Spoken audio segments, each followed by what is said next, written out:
दोस्तों, आज की कहानी एक खौफनाक, डायन और रहस्यमयी अघोरी की है, जिसे सुनते ही हर पल रोंगटे खड़े हो जाएंगे। आप सब जानते हैं कि हमारे देश में पहले तंत्र मंत्र और काली साधनाओं को लेकर कई जगहों को खास माना जाता था। ऐसी ही एक जगह मानी जाती थी शिलांग के आसपास का इलाका, जहां कहा जाता था कि बड़ी बड़ी सिद्धियां और गुप्त शक्तियां हासिल की जाती थीं। देश भर के तांत्रिक और साधु वहां जाकर अपनी ताकत बढ़ाने की ख्वाहिश रखते थे। उसी क्षेत्र के एक सब्सक्राइबर ने अपने गांव की एक पुरानी डरावनी घटना हमारे साथ साझा की, जिसे उन्होंने अपने बुजुर्गों से सुना था। ये कहानी बहुत पुराने समय की बताई जाती है। हम आपको ये कहानी उसी रूप में सुना रहे हैं जैसे हमें बताई गई। इस घटना उस दौर की है जब देश आधुनिक नहीं हुआ था और गांवों में पंचायत और मुखिया का राज चलता था। उस समय तंत्र मंत्र की बातें आम थीं। जंगलों में रहने वाले तांत्रिक, अघोरी और डायन अपने अपने अनुष्ठान किया करते थे। पैसे और शोहरत के लिए पाखंड परोसा जाता है। असली साधना आज भी पहाड़ों और घने जंगलों में गुप्त रूप से होती है।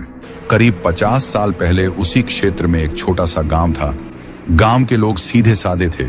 जंगल से वनोपज इकट्ठा करके और छोटे मोटे शिकार से अपना गुजर बसर करते थे।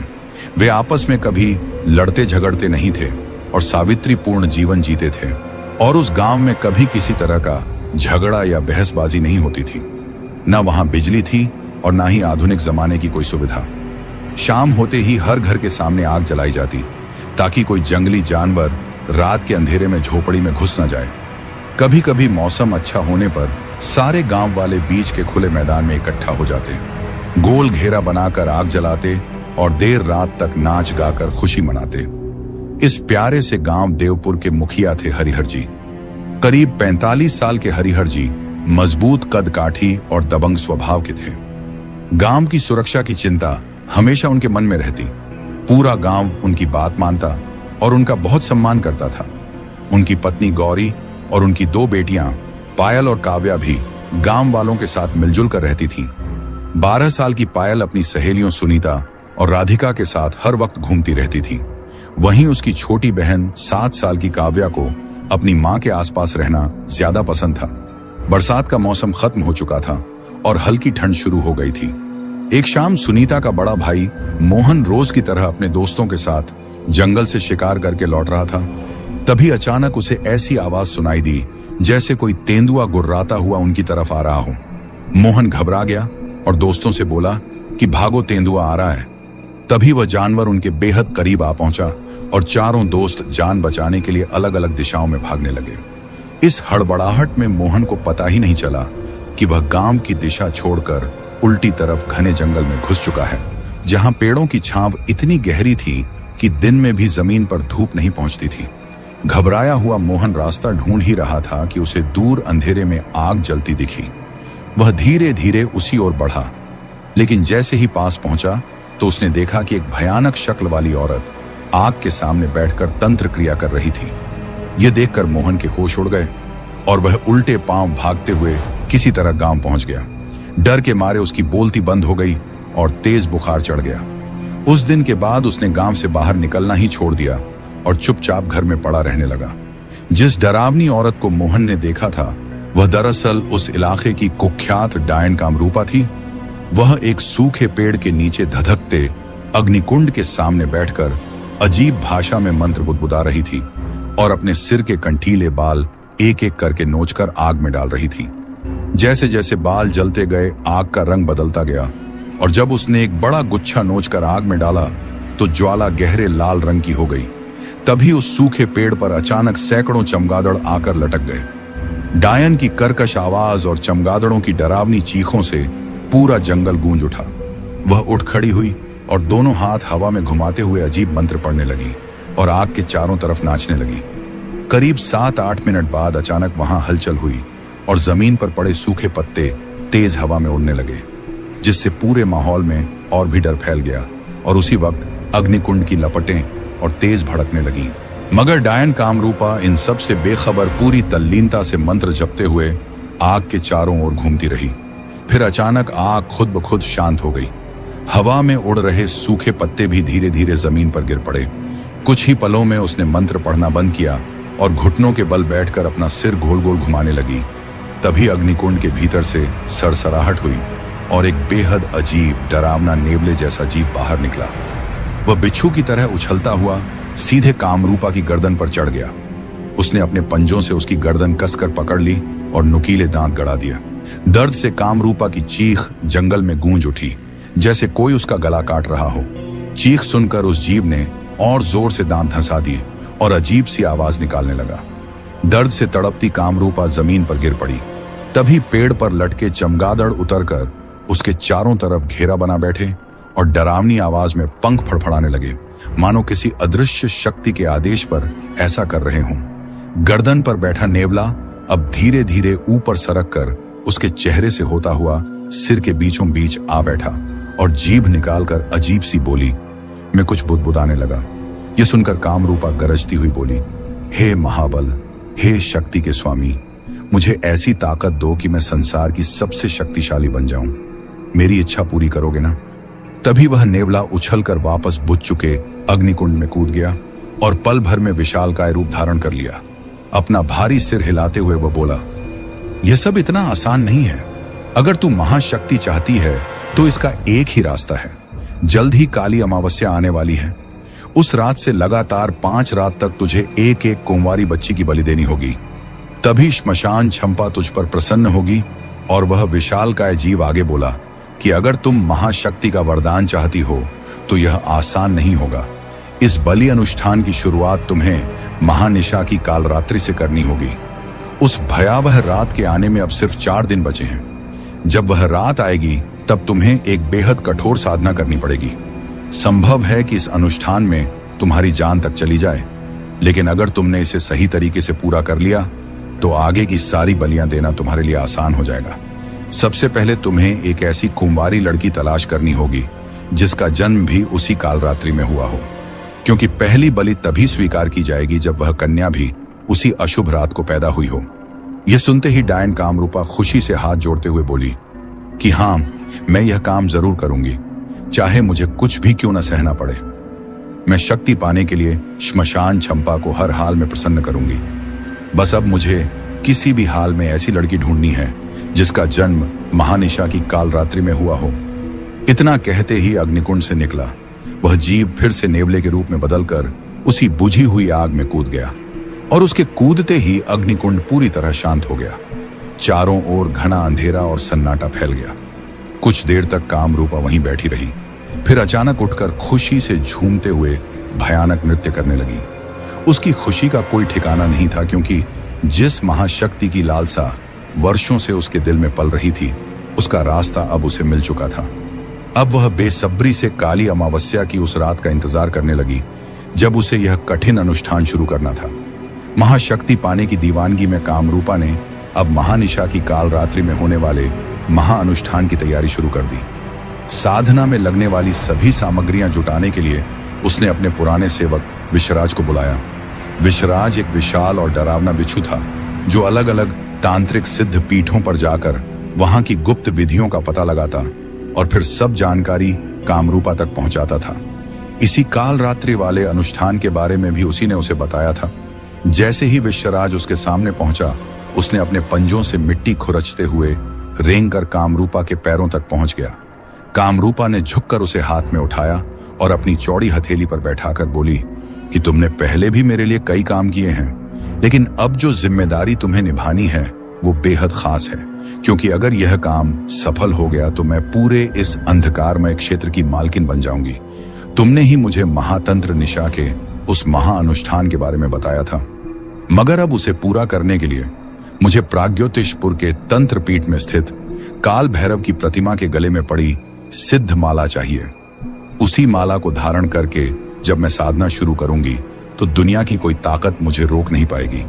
कामिनी की बात सुनते ही विश्वराज ने भारी और खड़खड़ाती आवाज में कहा कि काल भैरव के गले से वह माला निकालकर यहां लाना बेहद कठिन काम है।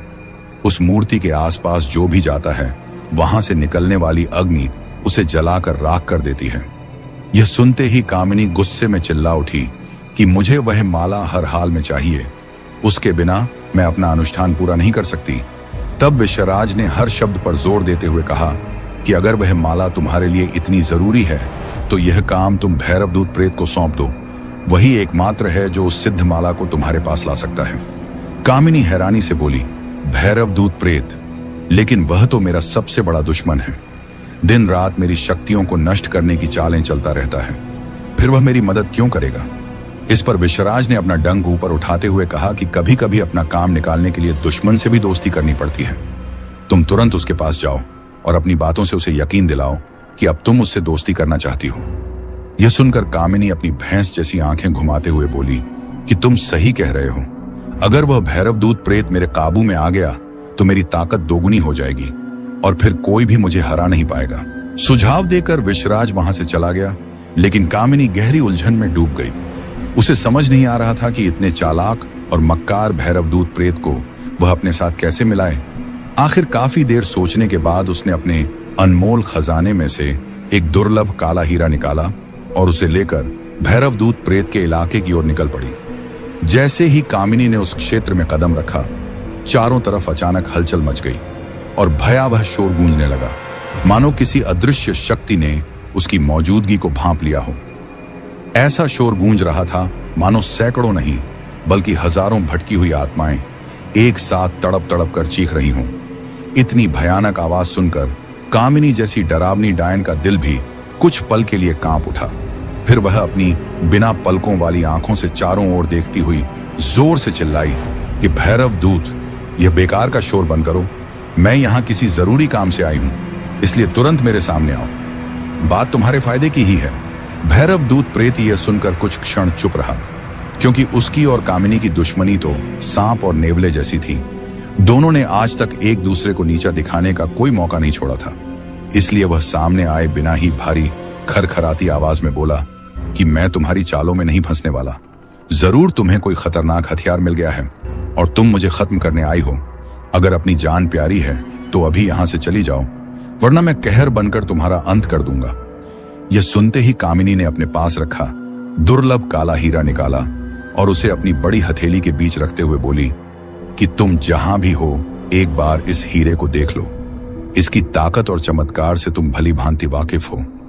आज मैं इसे तुम्हें भेंट करने आई हूं, ताकि हमारी सारी पुरानी दुश्मनी खत्म हो जाए और हम दोस्त बन सकें। आखिर कब तक हम यूं ही लड़ते झगड़ते रहेंगे? उस अंधेरी रात में भी काले हीरे की चमक दूर तक फैल रही थी।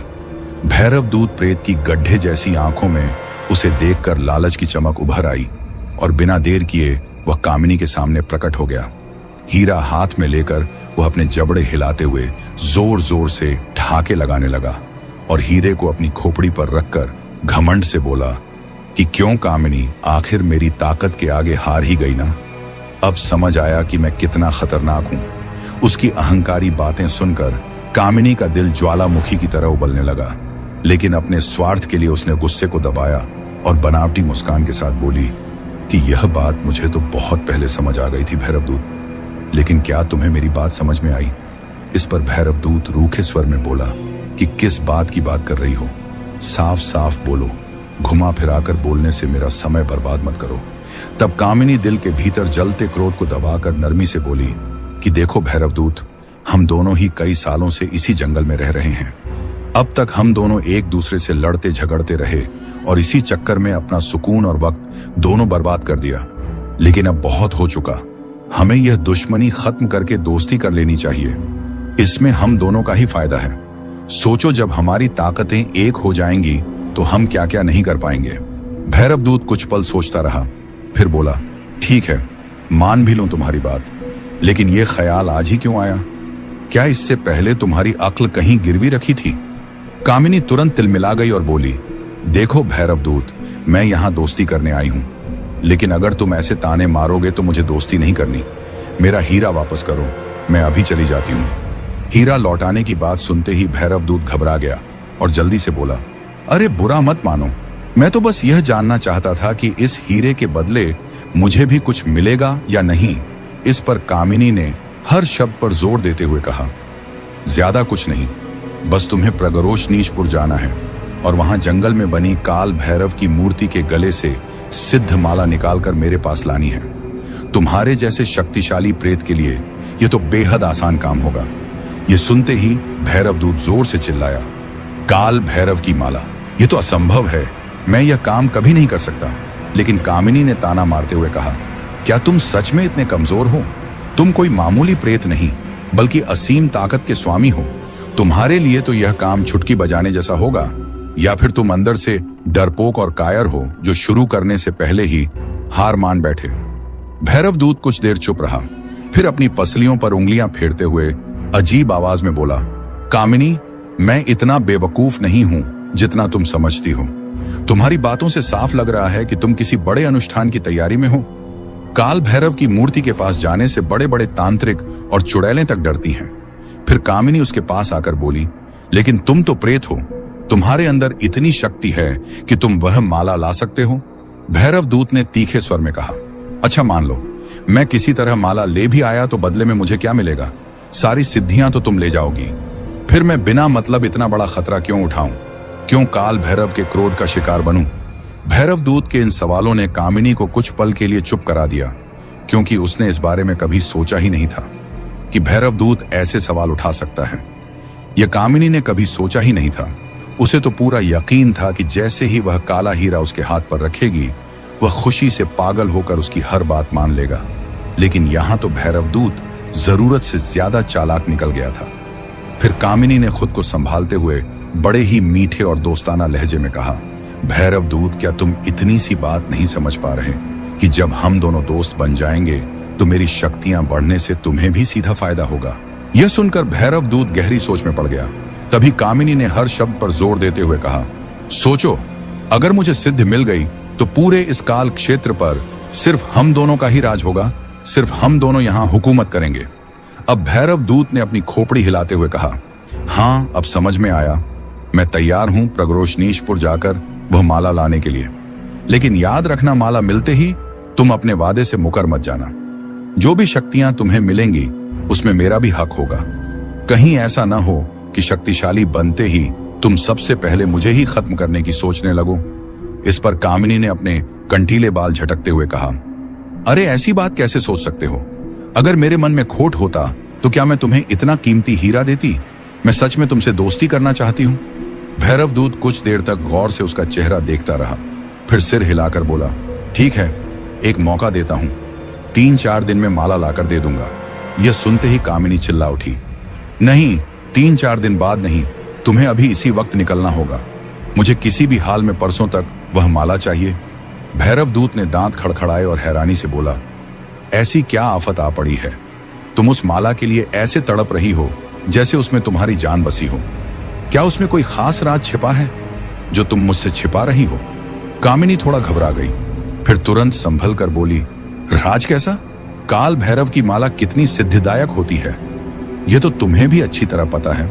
लेकिन भैरव दूत मन ही मन बुदबुदाया, जरूर कोई बात है जो यह डायन मुझसे छिपा रही है। भैरव दूत मन ही मन सोचने लगा कि इस राज को वह जरूर जानकर रहेगा। आखिर उसके गुलाम प्रेत किस दिन काम आएंगे। डायन कामिनी को उसी रात प्रगरोशनीशपुर जाने का भरोसा देकर वह वहां से निकल पड़ा और पूरी तेजी से अपनी मंजिल की ओर बढ़ने लगा। जैसे ही वह घने जंगलों के बीच बने उस सिद्ध तांत्रिक पीठ की सीमा में दाखिल हुआ, उसे जोर का बिजली जैसा झटका लगा और वह दर्द से चीख पड़ा। इधर उधर नजर दौड़ाने पर उसकी आंखों के सामने एक चमकती हुई रेखा दिखी जो उस स्थान की सुरक्षा के लिए खींची गई थी। भैरवदूत उस रेखा के पास रुक गया और कुछ पल सोचने के बाद जैसे ही छलांग लगाकर उसे पार करना चाहा, वैसे ही तेज झटके से दूर जाकर जमीन पर गिर पड़ा। उसे ऐसा महसूस हुआ जैसे किसी अदृश्य शक्ति ने पूरी ताकत से पीछे धकेल दिया हो। वह कराहता हुआ किसी तरह उठने की कोशिश कर ही रहा था कि तभी पास के पेड़ से एक विशाल गिद्ध जैसा भयानक जीव पंख फड़फड़ाता हुआ नीचे उतरा और बिजली की तेजी से भैरवदूत पर झपट पड़ा। भैरवदूत कुछ समझ पाता उससे पहले ही उस गिद्ध ने अपने नुकीले पंजों और तेज चोंच से उस पर हमला कर दिया। उस गिद्ध के वार इतने खतरनाक थे कि हड्डियों से बने भैरवदूत के शरीर से भी दर्द भरी कराह निकल पड़ी। भैरवदूत ने दोनों हाथों से उसे हटाने की कोशिश की, लेकिन वह गिद्ध और कसकर उससे चिपट गया। भैरवदूत की चीखें सुनकर आसपास के पेड़ों पर बैठे उल्लू और चमगादड़ चौंक पड़े और वे भी उड़कर उस पर टूट पड़े। देखते ही देखते सबने मिलकर भैरवदूत को जकड़ लिया। तभी वह विशाल गिद्ध भैरवदूत की खोपड़ी को अपने पंजों में दबाकर उसे हवा में उठा ले गया। भैरवदूत जोर जोर से चिल्लाता हुआ खुद को छुड़ाने की कोशिश करता रहा। उसके पीछे पीछे कई उल्लू और चमगादड़ अजीब आवाजें निकालते हुए उड़ने लगे, मानो कोई शिकार उनसे छीनकर भाग रहा हो। कुछ ही देर में प्रगरोश नीशपुर का वह शांत इलाका भीषण कोलाहल से गूंज उठा। हर तरफ ऐसा शोर फैल गया जैसे कई दिनों के भूखे पक्षियों को अचानक भरपूर भोजन मिल गया हो। और उस अफरा तफरी के बीच वह विशाल गिद्ध भैरवदूत की खोपड़ी दबाए आसमान में उड़ता चला जा रहा था। और उस विशाल गिद्ध के पीछे कई दर्जन उल्लू और चमगादड़ भी चीखते चिल्लाते उड़ते चले जा रहे थे। भैरवदूत प्रेत, जिसने अब तक न जाने कितने मासूमों को तड़पा तड़पा कर बेरहमी से मौत के घाट उतारा था, आज जब खुद उसकी जान पर बनी तो उसके होश उड़ गए और वह मन ही मन डायन कामिनी को कोसने लगा, जिसने उसे बहकाकर इस भयानक इलाके में भेज दिया था। उधर कामिनी खुशी खुशी महाअनुष्ठान की सारी तैयारियां करने में जुट गई। उसे पूरा भरोसा था कि भैरवदूत जल्द ही काल भैरव के गले की वह सिद्ध माला लेकर लौट आएगा, जिसे पहनकर वह बिना किसी बाधा के अपना अनुष्ठान पूरा कर लेगी। लेकिन इस अनुष्ठान के लिए जिस कम उम्र की लड़की की जरूरत थी, वह उसे कहां मिलेगी, इसका उसे कोई अंदाजा नहीं था। इसीलिए उसने अपने कालदूतों को आसपास के हर इलाके में ऐसी लड़की की तलाश के लिए भेज दिया जिसका जन्म काल रात्रि में हुआ हो। मगर कुछ ही घंटों बाद सारे कालदूत सिर झुकाए मायूस लौट आए। किसी को भी वैसी लड़की नहीं मिली। यह देखकर कामिनी का गुस्सा फूट पड़ा और वह बिजली की तरह चीख उठी कि तुम सब खाली हाथ कैसे लौट आए? क्या तुम में से कोई एक भी ऐसी लड़की नहीं ढूंढ पाया जो काल रात्रि में पैदा हुई हो? इतना भी नालायकपन की एक लड़की तक नहीं खोज सके। तभी उसका खास कालदूत तमोराज अपने पंजे फड़फड़ाते हुए बोला कि कम उम्र की लड़कियां तो बहुत मिल जाएंगी, लेकिन ऐसी लड़की जिसका जन्म उसी खास मुहूर्त में हुआ हो, मिलना आसान नहीं है। हमने पास पड़ोस ही नहीं बल्कि दूर दराज तक छान मारा, लेकिन कोई भी ऐसी लड़की नहीं मिली जो आपके अनुष्ठान के काम आ सके। यह सुनकर कामिनी झल्ला उठी और बोली कि ऐसा लगता है तुम सब अब मेरे किसी काम के नहीं रहे। जल्द ही मुझे नए कालदूत ढूंढने पड़ेंगे जो मेरा हर हुक्म बिना सवाल पूरा करें। यह सुनते ही तमोराज तिलमिला उठा और बोला कि हम पर उंगली मत उठाओ कामिनी। सच कहूं तो मुझे पहले से ही एक ऐसी लड़की के बारे में पता है जो तुम्हारे इस महात निशा के अनुष्ठान के लिए हर तरह से योग्य है। कामिनी यह सुनकर चौंक गई और बोली कि अगर तुम्हें ऐसी लड़की के बारे में पता है तो अब तक उसे पकड़कर मेरे पास क्यों नहीं लाए? बताओ वह लड़की कहां रहती है? तब तमोराज ने धीमी आवाज में कहा कि वह लड़की इस वक्त ऐसी जगह है जहां तुम कभी नहीं पहुंच सकती। यह सुनते ही कामिनी को झटका लगा और वह बोली, कहीं तुम देवपुरा गांव की तो बात नहीं कर रहे, जहां मुखिया के दादा ने अपनी सिद्ध शक्तियों से पूरे गांव के चारों ओर सुरक्षा रेखा खींच रखी है। तमोराज ने हामी भरी तो कामिनी गुस्से से आग बबूला हो उठी और चिल्लाई कि अभी इसी वक्त वहां जाओ और उस गांव में घुसने का कोई तरीका ढूंढो। मुझे वह लड़की जल्द से जल्द अपने सामने चाहिए। तमोराज दबे स्वर में बोला, यही तो मुश्किल है। जैसे ही मैं उस गांव की सीमा पार करने की कोशिश करता हूं, मेरे पैर जमीन से चिपक जाते हैं। गांव के चारों तरफ कोई शक्तिशाली तंत्र रेखा खींची गई है। कामिनी कुछ पल सोचती रही, फिर सख्त लहजे में बोली कि मुझे किसी भी हालत में वह लड़की चाहिए। भैरवदूत कल तक सिद्ध माला लेकर आ जाएगा और तब तक मुझे उस लड़की को अपने कब्जे में लेना ही होगा। तुम सब कान खोलकर सुन लो, अगर कल तक वह लड़की मेरे पास नहीं आई तो तुम सबको भयानक अंजाम भुगतना पड़ेगा।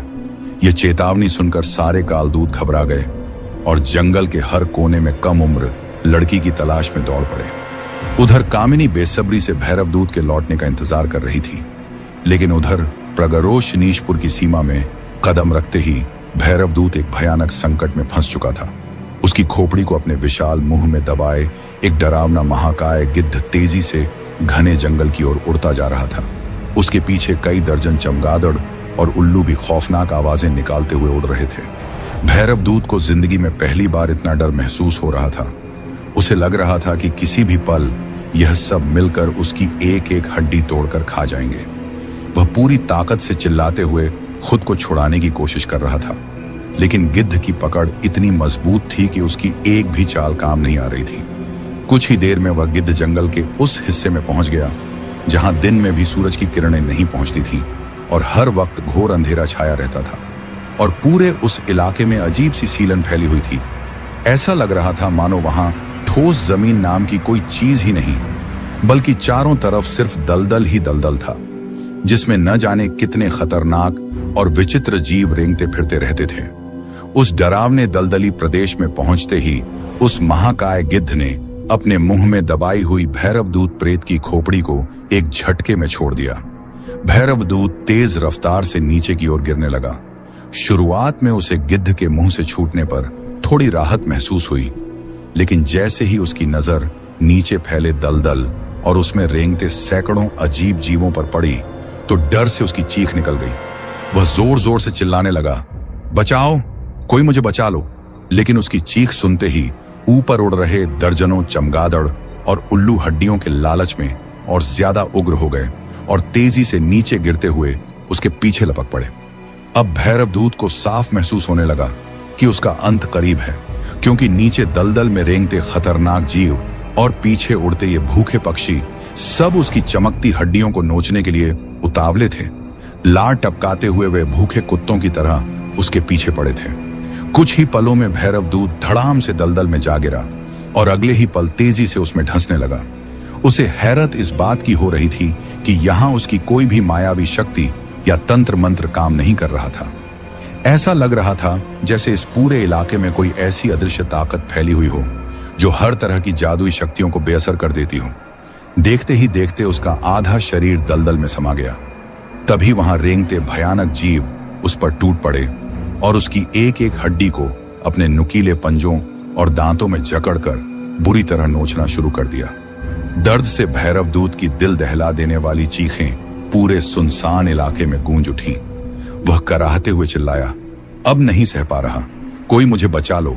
तभी वही महाकाय गिद्ध उड़ता हुआ नीचे आया और उसके बिल्कुल पास आकर कड़कती हुई डरावनी आवाज में बोला, अब क्यों चीख रहे हो?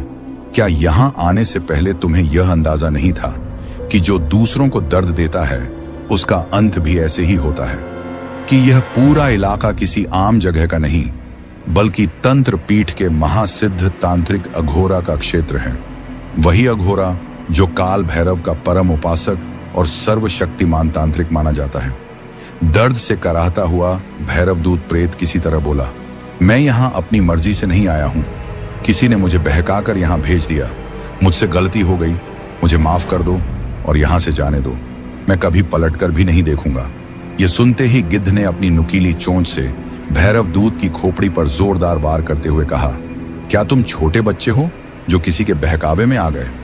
तुम्हें नहीं पता था कि महान अघोरा की असीम शक्तियों के आगे इस पूरे इलाके में किसी भी तंत्र मंत्र या मायावी शक्ति का कोई असर नहीं होता। यहां सब कुछ बेअसर हो जाता है। तब तक भैरवदूत दर्द से पूरी तरह टूट चुका था। वह रोते हुए गिड़गिड़ाने लगा, बस एक बार मेरी जान बख्श दो। गिद्ध आग उगलती आवाज में बोला, अब यह फैसला अघोरा खुद करेंगे कि तुम्हें मौका मिलेगा या नहीं। भैरवदूत की हालत देखकर गिद्ध ने हिकारत भरी हंसी हंसते हुए बताया कि इस पूरे क्षेत्र में अघोरा के अलावा किसी और की कोई शक्ति काम नहीं करती, चाहे तांत्रिक हो या डायन या कोई प्रेत, सबकी शक्तियां यहां बेकार हो जाती हैं। यह सुनकर भैरवदूत कांपते हुए बोला, मुझे जल्दी से उस महान तांत्रिक से मिलवा दो, वरना ये जीव मेरी एक एक हड्डी चबा जाएंगे। उसकी हालत देखकर गिद्ध जोर से ठहाका मारने लगा और दलदल में आधे धंसे भैरवदूत को अपनी चोंच से पकड़कर ऊपर उड़ा ले गया। भैरवदूत के उड़ते ही उसकी हड्डियों से चिपके सारे जीव जमीन पर गिर गए। कुछ दूर उड़ने के बाद गिद्ध जंगल के भीतर बने एक उजाड़ टीले पर उतरा। भैरवदूत को पटककर वह वहां से उड़ गया। किसी तरह अपनी हड्डियों का ढांचा संभालते हुए जब भैरवदूत खड़ा हुआ तो उसकी हालत और बिगड़ गई, क्योंकि वह जिस टीले पर खड़ा था वह ऊपर से नीचे तक खोपड़ियों से बना था। हजारों इंसानी खोपड़ियों से बने उस भयानक टीले के सबसे ऊपर एक औघड़ सा तांत्रिक अघोरा ध्यान मुद्रा में बैठा था। खुद हड्डियों का ढांचा होने के बावजूद भैरवदूत प्रेत उस दृश्य को देखकर अंदर तक कांप उठा। लेकिन जैसे ही भैरवदूत प्रेत की नजर उस जंगली भैंसे जैसे सिर वाले तांत्रिक अघोरा पर पड़ी, वह डर से कांप उठा। उस भयानक अघोरा का शरीर किसी गैंडे जैसा भारी भरकम था और उसके पूरे शरीर पर जहरीले बिच्छू और रंग बदलते गिरगिट चिपके हुए थे। उसकी नाक के ऊपर एक विशाल विषैला केकड़ा पंजे फड़फड़ाता बैठा था, मानो किसी भी पल हमला कर देगा। यह खौफनाक दृश्य देखकर भैरवदूत थरथराता हुआ हाथ जोड़कर गिड़गिड़ाया कि महान अघोरा, मैं अनजाने में यहां आ गया हूं। मेरी जान बख्श दो और मुझे सुरक्षित जाने दो। मैं वादा करता हूं कि दोबारा इस इलाके में कदम नहीं रखूंगा। लेकिन उसकी विनती का अघोरा पर उल्टा असर हुआ। जैसे ही अघोरा ने अपने मोटे होंठ खोले, उसकी नाक पर बैठा केकड़ा और कसकर चिपक गया। अघोरा भारी आवाज में बोला, मूर्ख प्रेत, तूने बिना इजाजत मेरे क्षेत्र में कदम रखा, यहां आकर अपनी प्रेत लीला दिखाने की कोशिश की और अब झूठी दया की भीख मांगकर मेरा समय बर्बाद कर रहा है। अब मैं तुझे किसी भी हालत में नहीं छोड़ूंगा। ऐसी सजा दूंगा कि तू सैकड़ों साल तक इस खोपड़ियों के टीले के नीचे दबा तड़पता रहेगा। यह सुनकर भैरवदूत रोते हुए बोला, मैं उस मक्कार डायन कामिनी के बहकावे में आ गया था। अगर सजा देनी है तो उसे दो। मैं तो उसके कहने पर यहां आया। अब वादा करता हूं कि अगर आपने मुझे छोड़ दिया तो आपकी हर बात मानूंगा। बस एक बार माफ कर दीजिए। भैरवदूत की बातें सुन अघोरा कुछ पल सोचता रहा, फिर कठोर स्वर में बोला, तो यही असली वजह है तुम्हारे यहां आने की। तुम उस सिद्ध माला को लेने आए हो, लेकिन क्या तुम्हें पता है कि वह माला जिस काल भैरव की मूर्ति के गले में है, वह मेरे आराध्य देव हैं। तुम या वह दुष्ट कामिनी ये सोच भी कैसे सकते हो कि तुम जैसे तुच्छ जीव उस पवित्र माला को छू सकते हो? माला निकालना तो दूर, उस मूर्ति के पास जाने की कोशिश भी तुम्हें जलाकर राख करने के लिए काफी है। भैरवदूत प्रेत डर से सूखे पत्ते की तरह कांपने लगा। उसके कांपते ही उसके ढांचे की हर हड्डी खड़खड़ाने लगी, जैसे कोई खड़ताल बज रही हो। तभी अघोरा ने आंखें मूंद कर ध्यान लगाया और दोनों हाथ हवा में घुमा दिए। अगले ही पल भैरवदूत की खोपड़ी दो हिस्सों में फट गई और वह दिल दहला देने वाली चीख के साथ उस खोपड़ियों के टीले से उड़ता हुआ सीधे जंगल में आ गिरा। उसकी दर्दनाक चीख जब दूर बैठे डायन कामिनी के कानों तक पहुंची तो उसका दिल कांप उठा। वह तुरंत समझ गई कि भैरवदूत का अंत हो चुका है और अब काल भैरव की सिद्ध माला उसे खुद ही हासिल करनी पड़ेगी। काफी सोच विचार के बाद डायन ने एक नई चाल चली। उसने एक कमजोर बूढ़ी औरत का रूप बनाया और देवपुरा गांव के पास जाकर एक फटा हुआ कंबल ओढ़कर लेट गई। अगले दिन सुबह जब गांव वाले जागे तो कुछ लोगों की नजर उस बूढ़ी औरत पर पड़ी। उन्होंने आवाज लगाई तो डायन कराहते हुए बोली कि मैं बहुत बीमार हूं।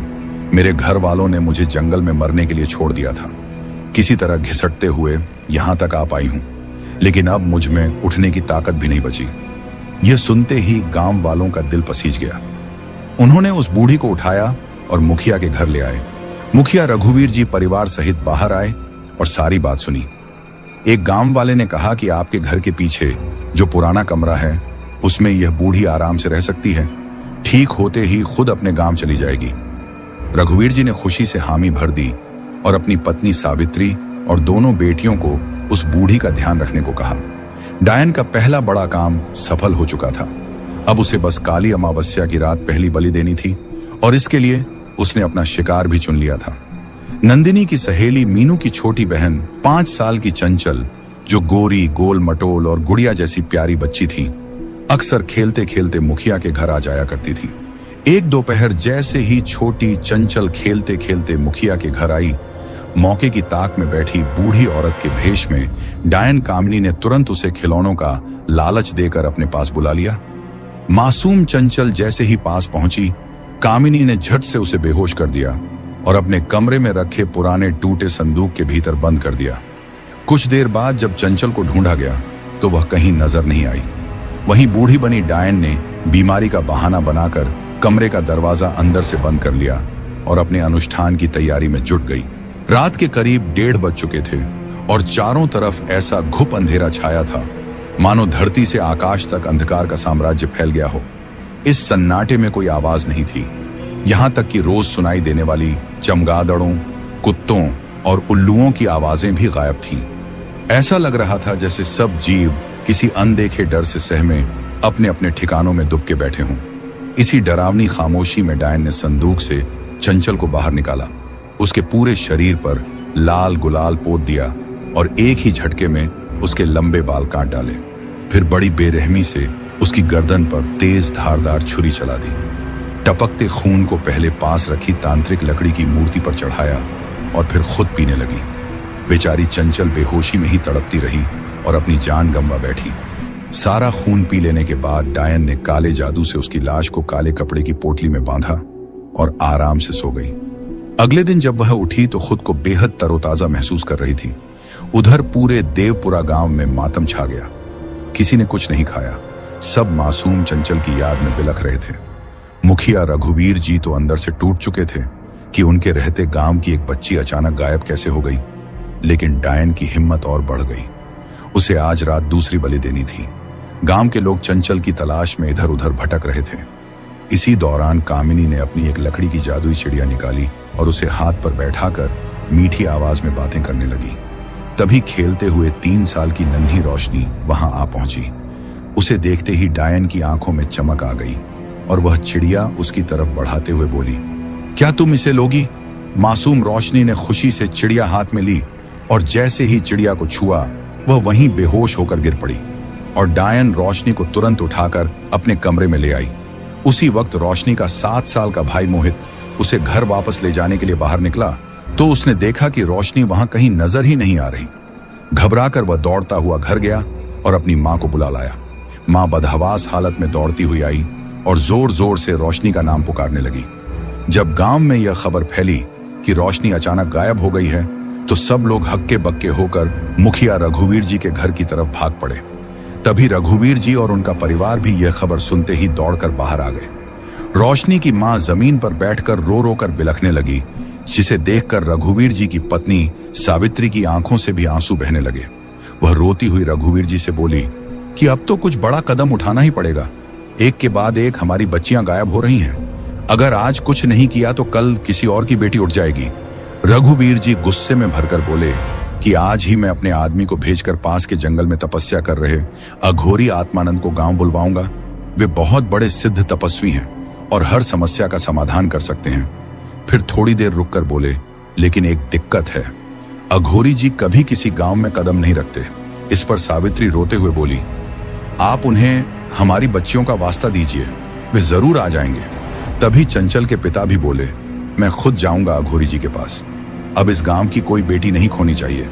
किसी भी हालत में मैं उन्हें यहां लेकर आऊंगा। उधर रोशनी की मां रो रो कर बेहाल हो रही थी, जिसे किसी तरह सावित्री संभालकर उसके घर ले गई और समझा बुझाकर वापस अपने घर लौट आई। जैसे ही सावित्री घर पहुंची, उसकी छोटी बेटी बोली, मां देखो, आंगन में एक टूटी हुई छोटी चूड़ी पड़ी है। सावित्री हैरान होकर भागी तो सच में वहां काले रंग की टूटी हुई चूड़ी पड़ी थी। वही चूड़ी जो दुष्ट डायन द्वारा बेहोश रोशनी को उठाते वक्त उसके हाथ से टूटकर गिर गई थी। यह देखकर सावित्री के मन में पहली बार गहरा शक पैदा हुआ और सावित्री ने पीछे वाले कमरे के दरवाजे पर जोर जोर से खटखटाते हुए कहा, अम्मा जरा दरवाजा खोलो। उस वक्त डायन रोशनी को पुराने संदूक में बंद कर रही थी। सावित्री की आवाज सुनते ही वह घबरा गई और चिल्लाई, मैं सो रही हूं, तुम यहां से जाओ। सावित्री का दिल जोर जोर से धड़कने लगा। उसने अपनी छोटी बेटी काव्या को गोद में उठाया और बोली, तू ऊपर वाले छोटे झरोखे से झांक कर देख अंदर क्या हो रहा है। काव्या जैसे ही झरोखे से अंदर झांकी तो डर के मारे चीख पड़ी। कमरे के अंदर डायन अपने असली विकराल रूप में थी और तेजी से रोशनी को संदूक में ठूंस रही थी। काव्या की चीख सुनकर डायन ने ऊपर देखा और गुस्से से चिल्लाई, इतनी हिम्मत कैसे हुई तुझे मुझे छिपकर देखने की? ठहर, अभी तेरी गर्दन दबोच कर तेरा खून पी जाऊंगी। डर से कांपती काव्या मां की गोद में दुबक गई। सावित्री ने तुरंत कमरे का दरवाजा बाहर से बंद कर दिया और जोर जोर से अपने पति और गांव वालों को पुकारने लगी। कुछ ही पलों में रघुवीर जी और कई लोग वहां पहुंच गए, लेकिन सावित्री कुछ बताती उससे पहले ही कमरे की छत फाड़कर डायन उड़ती हुई बाहर निकल गई। उसकी भयानक शक्ल और बाहों में बेसुध पड़ी रोशनी को देखकर सब घबरा गए। चीख पुकार मच गई। डायन डरावनी हंसी हंसते हुए भैंसे जैसी आवाज में बोली, मूर्ख इंसानों, इतना शोर क्यों मचा रहे हो? तुम मेरा कुछ नहीं बिगाड़ सकते। मैं तुम्हें कीड़े मकोड़े की तरह कुचल दूंगी। यह सुनकर रघुवीर जी गुस्से और दर्द से चिल्लाए, हमने तुम्हें अपने घर में सहारा दिया और तुमने हमारी अच्छाई का यह बदला दिया। तभी काव्या और जोर से रोने लगी। उसी पल गांव की बाहरी सीमा से काला बादल उठता हुआ नजर आया। सब हैरानी से उस तरफ देखने लगे। और अचानक उसी काले बादल के बीच से अघोरी आत्मानंद प्रकट हो गया। उस अघोरी आत्मानंद ने झपट्टा मारकर एक हाथ से डायन के बाल कसकर पकड़ लिए और दूसरे हाथ से उसकी गोद में बेसुध पड़ी रोशनी को छीनकर नीचे खड़े रघुवीर जी की ओर उछाल दिया। रघुवीर जी ने फौरन आगे बढ़कर रोशनी को संभाल लिया। अपनी शिकार को हाथ से निकलते देख डायन कामिनी गुस्से से पागल हो गई और अघोरी पर टूट पड़ी। अघोरी ने गरजते हुए गांव वालों को पीछे हटने का इशारा किया और खुद पूरी ताकत से उसका सामना करने लगा। अब कामिनी अपने बाल बिखेर कर भयानक अंदाज में गुर्राती हुई अघोरी पर हमला कर रही थी। उसे इतने विकराल रूप में देख अघोरी पहले चौंका, लेकिन अगले ही पल वह भी पूरी शक्ति से भिड़ गया। डायन अपनी भैंसे जैसी आंखें और फाड़ते हुए गुर्राकर बोली, तू कौन है और यहां क्यों आया है? अघोरी दहाड़ते हुए बोला, अभी तेरे इस घिनौने शरीर के टुकड़े टुकड़े करके शिलांग के जंगलों में ले जाकर भूखे गिद्धों को खिला दूंगा। शिलांग का नाम सुनते ही डायन सन्न रह गई और गौर से अघोरी को घूरते हुए बोली, तू वहां से आया है क्या? जैसे ही अघोरी ने गर्दन झटक कर हामी भरी तो कामिनी कुछ पल सहमी सी रह गई और फिर डरते हुए बोली, तुम कहीं वही महामंत्र अघोरा तो नहीं हो जिसने भैरव दूत प्रेत की हालत खराब कर दी थी, जो मरते मरते बचा था? लेकिन उसकी बात पूरी होने से पहले ही अघोरी बीच में बोल पड़ा, अब समझा मैं, जरूर उस भैरव दूत को तुमने ही मेरे इलाके में भेजा होगा, वरना उसमें इतनी हिम्मत कभी नहीं होती। ये सुनते ही कामिनी चीख उठी, अब कोई मुझे नहीं रोक सकता। मैं महातंत्र निशा का अनुष्ठान करके स्मशान चंपा को प्रसन्न करूंगी और इस पूरे काल क्षेत्र की महारानी बनूंगी। यह कहते हुए वह और उग्र हो गई। तब अघोरी ने उसके कंटीले बालों का एक गुच्छा उखाड़कर दूर फेंक दिया और गुस्से से गर्जा, बेकार के सपने देखना छोड़ दे।